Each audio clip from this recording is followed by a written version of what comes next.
Biblia para sa tao. Kaya tao ang pinagawa ng Diyos para maintindihan ng tao ang Biblia. Yan ang dapat na maintindihan doon. Hindi ko mo ginawa ng tao, hindi ka naman niniwala. Oh. Ngayon, may gawa ang tao na... Ano ang mga ebidensya na totoo ang Biblia? Ito ang tanong ng karamihan. Para sa karamihan, ang Biblia ay isa sa pinakabanal at iginagalang na libro sa buong mundo. Subalit may iilan na hindi ito pinaniniwalaan dahil sa ang katwiran nila na ang Biblia daw ay gawa lamang ng tao. Ang mga tanong na namumuo sa isipin ng mga tao: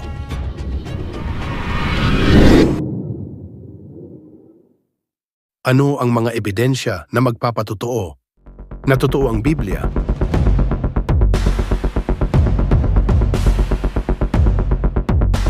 Samahan niyo ako alamin ang katotohanan.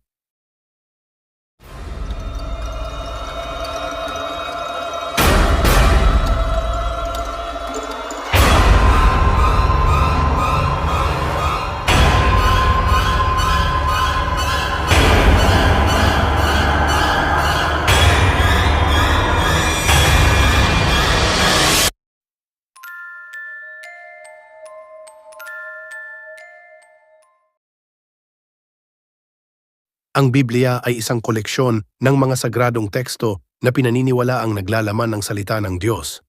Maraming tao ang naniniwala na ang Biblia ay totoo at naglalaman ng mga katotohanan tungkol sa Diyos, sa sangkatauhan at sa mundo. Ngunit mayroon ding mga tao na nag-aalinlangan sa katotohanan ng Biblia. Maaaring ang katotohanan tungkol sa Biblia ay mapagtatanto sa pagkakatugma ng mga natuklasan ng mga arkeolohikal na ebidensya. Maraming mga arkeolohikal na natuklasan ang nagpapatunay sa historikal na katumpakan ng Biblia. Halimbawa, ang pagkakatuklas ng mga lungsod na binanggit sa Biblia, tulad ng Jericho at Sodom, ay nagpapatunay sa pagkakaroon ng mga lugar na ito noong panahon ng Biblia.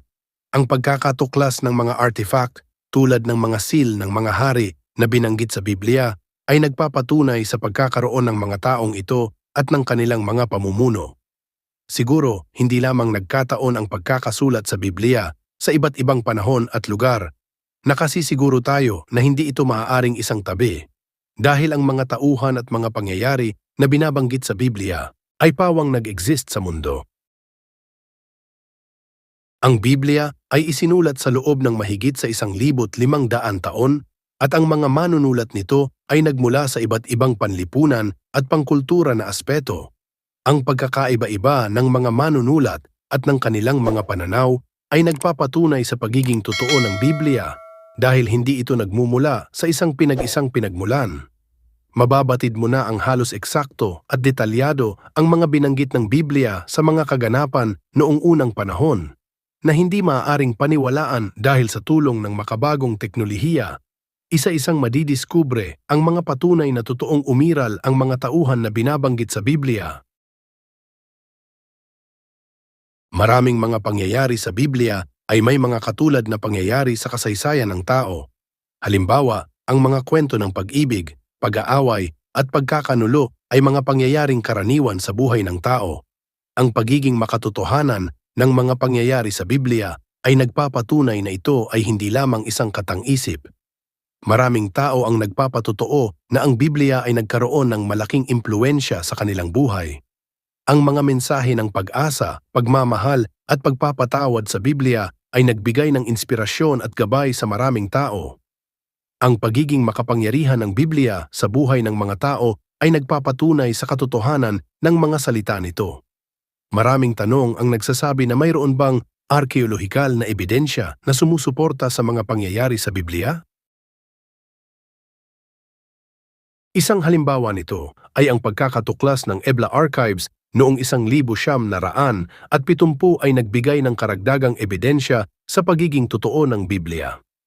Ang mga dokumento sa Ebla Archives ay naglalaman ng mga pangalan at lugar na binanggit sa mga kwento ng mga ninuno ng Israel. Ang mga artifact na ito ay nagpapatunay na ang mga kwento sa Biblia ay hindi katang-isip lamang, kundi may batayan sa katotohanan.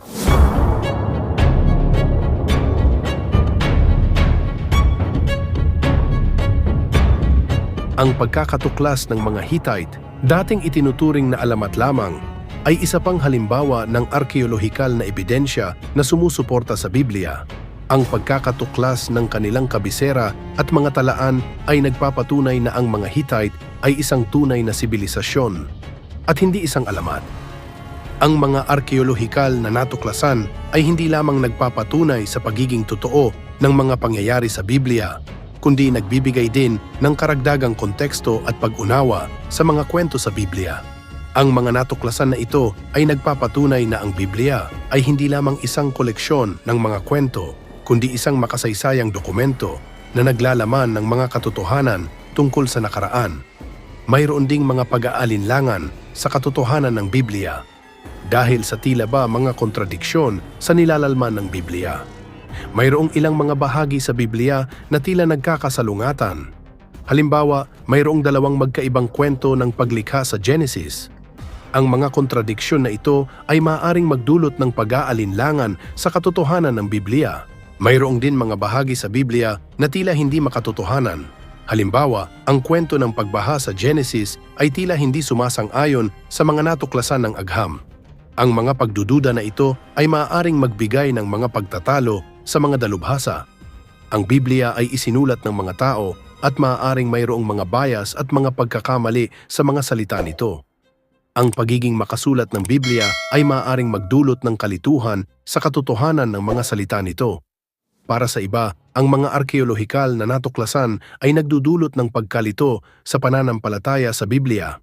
Halimbawa, ang pagkakatuklas ng mga artifact na hindi naaayon sa mga kwento sa Biblia ay maaaring magdulot ng pagdududa sa pagiging totoo ng Biblia. Ang mga natuklasan na ito ay maaaring magtanong sa mga tao kung ang Biblia ay talagang salita ng Diyos o kung ito ay isang katang-isip lamang.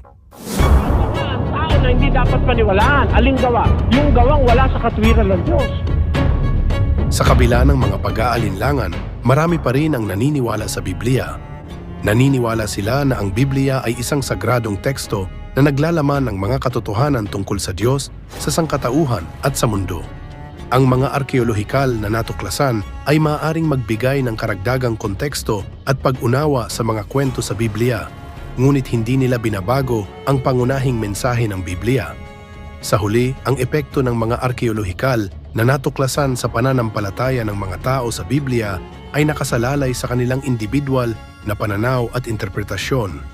Ang mga natuklasan ay maaaring magpalakas o magpahina ng pananampalataya, ngunit hindi nila mababago ang katotohanan na ang Biblia ay isang mahalagang teksto para sa maraming tao. Sa konklusyon ko, ang katotohanan ng Biblia ay isang komplikadong issue. Mayroong mga ebidensya na sumusuporta sa katotohanan ng Biblia, ngunit mayroon ding mga pagdududa. Ang pag-unawa sa mga ebidensya at sa mga pag-aalinlangan ay makakatulong sa bawat tao na magkaroon ng sariling pananaw sa katotohanan ng Biblia. Ang mahalaga ay ang pagiging bukas sa pag-aaral at pag-iisip tungkol sa Biblia, at ang paghahanap ng katotohanan sa pamamagitan ng panalangin at pakikipag-usap sa Diyos. Kung nakita mong isang makabuluhang paksa ito at may natutunan ka, ay huwag mo naman kalimutang i-like, mag-subscribe at ibahagi ang iyong mga saloobin sa mga komento sa ibaba. Hanggang sa susunod, patuloy tayong matuto at magsaliksik.